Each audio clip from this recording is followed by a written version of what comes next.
वापस स्वागत है दोस्तों। शुरू करने से पहले हमारा टारगेट है 500 सब्सक्राइबर तक पहुंचना, तो चैनल को थोड़ा प्यार जरूर दिखाओ। चलो अब वीडियो शुरू करते हैं। एक लड़का अचानक नींद से चौंक कर उठ जाता है।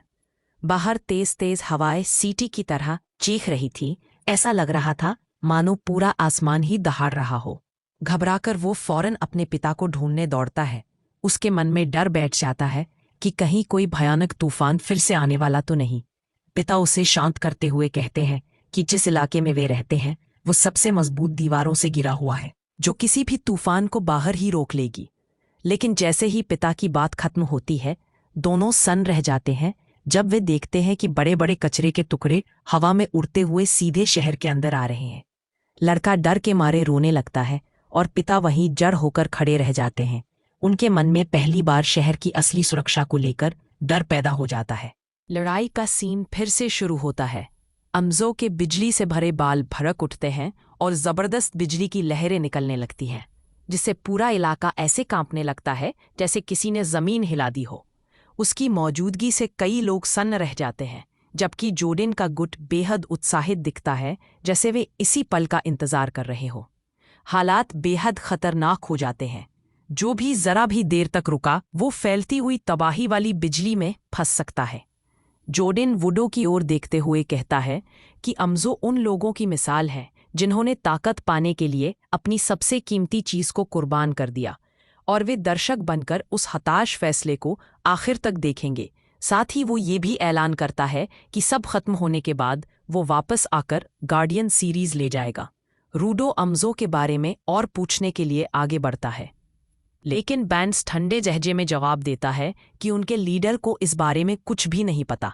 इतना कहकर पूरा गुट तुरंत वहां से हट जाता है। तभी अमो शांति से कहती है कि अब वो जोडिन के गुट की मोहरा नहीं है। वो अपने बचे हुए बालों की सारी ताकत सिर्फ एक मकसद के लिए झोंक देगी, किसी को भी यहां से भागने नहीं देगी। जान की बाजी लगाकर अम्जा जबरदस्त एरिया अटैक करती है। भयानक बिजली गिरती है और जिसकी चपेट में कोई आता है वो दर्द से तड़पने लगता है। खुद अम्जा भी उसी बिजली से बुरी तरह झुलस रही होती है, लेकिन दांत भींचकर सहती रहती है और अपने ही शरीर को ताकत का सहारा बनाए रखती है। दूर कहीं फू जमीन पर बैठकर सिर पकड़कर रोने लगता है। उसे लगता है कि वो बहुत कमजोर और बेकार होने की वजह से सबने उसे छोड़ दिया है। उसे डर सताने लगता है कि अब कोई भी उसे कोई मिशन नहीं सौंपेगा। नए रंगरूटों से खुद की तुलना करके वो और भी टूट जाता है। उस हालत में उसे पुराने दिन याद आते हैं, लगातार लड़ाइयाँ, एक के बाद एक मिशन। दबाव जरूर था, लेकिन तब उसे लगता था कि वो काम का है। उसे कुटौनी की नाली से आती वो रोशनी तक याद आ जाती है। यही कमजोरी उसके अंदर मौजूद दूसरे व्यक्तित्व को और मजबूत बना देती है। रूखा, बेरहम और अब और बर्दाश्त न करने वाला। वो उसकी कायरता का मजाक उड़ाता है और शरीर पर कब्जा कर लेता है। उसके हिसाब से अगर सच में छोड़ दिया गया है तो बेहतर है खुद ही यहां से चला जाए, इससे पहले कि फिर से फेंक दिया जाए। तूफान के बीच अमो दहाड़कर बान बीस्ट को तुरंत सीमा पार करने का आदेश देती है। उसे पता होता है कि उसकी ताकत सिर्फ 1-2 मिनट ही टिकेगी। उसके बाद उसके बाल, जो उसकी इकलौती ताकत है, पूरी तरह जलकर खत्म हो जाएंगे। रियो ये देखकर तुरंत समझ जाता है कि अमो अपनी हद पर पहुंच चुकी है और अफसोस करता है कि उसने पहले मौका मिलने पर उसे खत्म क्यों नहीं किया। वहीं अमजो तब घबरा जाती है जब देखती है कि रूडो अब भी हिलडुल पा रहा है, जबकि उसने खुद सबसे कीमती चीज खोकर यह ताकत हासिल की थी। रूडो का मकसद सिर्फ बान बीस्ट के कोर को तबाह करना होता है, लेकिन तभी उसे एहसास होता है कि जिस दीवार को वो पहले तोड़ चुका था वो अब बुरी तरह दरक रही है और किसी भी पल टूट सकती है, जिससे अंदर मौजूद सब लोग बाहर के कचरा तूफान में खिंच सकते हैं। जैसे ही दीवार फटती है, बाहर की हवा पागलों की तरह अंदर घुस आती है। अमो बाहर की ओर खिंच जाती है। आखिरी पल में वो दीवार के किनारे को पकड़ती है, टीम को जान बचाने की कोशिश करते देखती है और समझ जाती है कि अब और टिक पाना नामुमकिन है। वो हाथ छोड़ देती है और किस्मत के हवाले हो जाती है। मौत और जिंदगी की सरहद पर उसे जोडिन से पहली मुलाकात याद आती है। तब उसे लगा था कि वो कोई आवारा किस्म का इंसान है जो बस इधर उधर घूमता है, लेकिन वो गलत था। जोर्डन ने बस उसे एक अजीब सी कंघी दी और 2-4 सादी बातें कही और वही उसके दिल को छू गईं। सीमा पार करते ही अमज्जो पहली बार खुला आसमान देखती है, इतना विशाल कि उसकी आंखों से आंसू निकल आते हैं। लेकिन अगले ही पल वो सिहर उठती है जब दूर एक काली स्थिर पड़ी हुई आकृति देखती है, ऐसी चीज जो रोशनी और जिंदगी दोनों को निगल रही हो। तभी उसे समझ आ जाता है कि सीमा असल में उसी के कब्जे में है और जो भी उसे पार करता है वो अपनी सबसे अहम चीज खो देता है।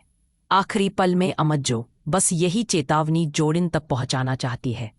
उसकी चेतना अंधेरे में डूब जाती है, अंगी हाथ से गिर जाती है और वो बस इतना कह पाती है, सीमा ही असली गार्डियन है। उधर बान बीस्ट के अंदर टीम जान बचाने के लिए हर चीज पकड़कर खड़ी रहती है ताकि हवा में ना उड़ जाए। अमज्जो की बिजली ने सबकी ताकत चूस ली होती है और सब बस थोड़ी देर और टिक पाने लायक ही बचे होते हैं। तभी रूडो को लगता है कि सब कुछ एक पल में अंधेरा सा हो गया है।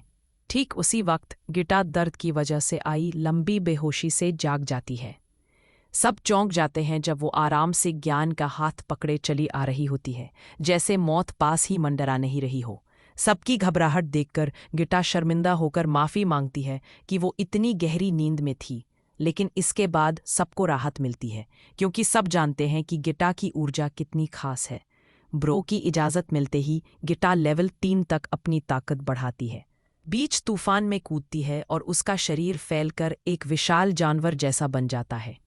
उसका भारी शरीर बान बीस्ट के छेद को बंद कर देता है और टीम फिलहाल सुरक्षित हो जाती है। इंजन उसकी जमकर तारीफ करता है। गिटा की ताकत हमेशा की तरह स्थिर और भरोसेमंद थी। अब बस आखिरी काम बचा होता है, कोर को नष्ट करके वापस निचली दुनिया में लौटना। दूर से जोर्डन तूफान को धीरे धीरे खत्म होते देख रहा होता है। बैंड उससे पूछता है कि उसने सीमा पार करने के लिए नकली बान बीस्ट इस्तेमाल करने का क्यों सोचा, जब पहले सब लोग नाकाम होकर मर चुके थे। जोर्डन बस इतना कहता है कि उसके अंदर मौजूद सुरक्षा शक्ति ने उसे भरोसा दिलाया था। टीम एक साथ कोर पर हमला करती है और वो जोरदार धमाके के साथ फट जाता है। रूडो कोर का मटेरियल बाहर खींच लेता है, लेकिन तभी बान बीस्ट नीचे गिरने लगता है। इंजन चिल्लाकर सबको ज्ञान को पकड़ने के लिए कहता है। गिटा भरोसा दिलाती है कि उसने उसे थाम रखा है और सबको अपने शरीर से चिपक जाने को कहती है। रूडो को पास ही अमो के जूते दिखते हैं। वो जान जोखिम में डालकर उन्हें पकड़ लेता है और वापस गिटा की पीठ पर कूदता है। वो लगभग गिर ही जाता है, लेकिन इंजन समय पर छाता बढ़ाकर उसे बचा लेता है। जमीन से टकराने से ठीक पहले गिटा पूरी ताकत से सबको बाहर फेंक देती है। आखिरकार मिशन पूरा हो जाता है। जमीन पर गिरते ही सब थककर कचरे के ढेर पर ही लेट जाते हैं। जगह चाहे कितनी भी गंदी हो, उस वक्त वो उन्हें किसी बिस्तर से कम नहीं लगती। रूडो के मन में अंदर हुई सारी घटनाएं घूमती रहती हैं। किसी को नहीं पता कि अमो का क्या हुआ और यही बात उसे बेचैन करती है। जोर्डन का वो ऑफर भी उसे याद आता है, स्वर्ग को गिराने की साजिश में साथ देने का। उसने कहा था कि रूडो हमेशा अपनी मौजूदा जिंदगी से खुश नहीं रह पाएगा और ना ही वो हमेशा क्लीन अप टीम से जुड़ा रहेगा। इन सब के बीच रूडो बस कुछ मीठा खाना चाहता है ताकि थकान कम हो। तभी एक भारी भरकम चाचा जोर से चिल्ला देते हैं, जिससे रूडो डर कर मुंह के बल गिर पड़ता है। रेस्क्यू टीम सबकी जांच करती है। सबसे ज्यादा हालत खराब ज्ञान की होती है। रियो भी घायल होती है, लेकिन कहती है कि पहले दूसरों का इलाज किया जाए। जब ग्रिस को यकीन हो जाता है कि रूडो सुरक्षित है, तब जाकर वो राहत की सांस लेता है। रूडो थककर जमीन पर गिरा रहता है, फिर भी भरोसे और सुकून भरी आवाज में ग्रिस को दाइयां कहकर पुकारता है। देखने के लिए शुक्रिया दोस्तों। हमें 500 सब्सक्राइबर तक पहुंचने में मदद करो। चैनल को लाइक और सब्सक्राइब करना मत भूलना।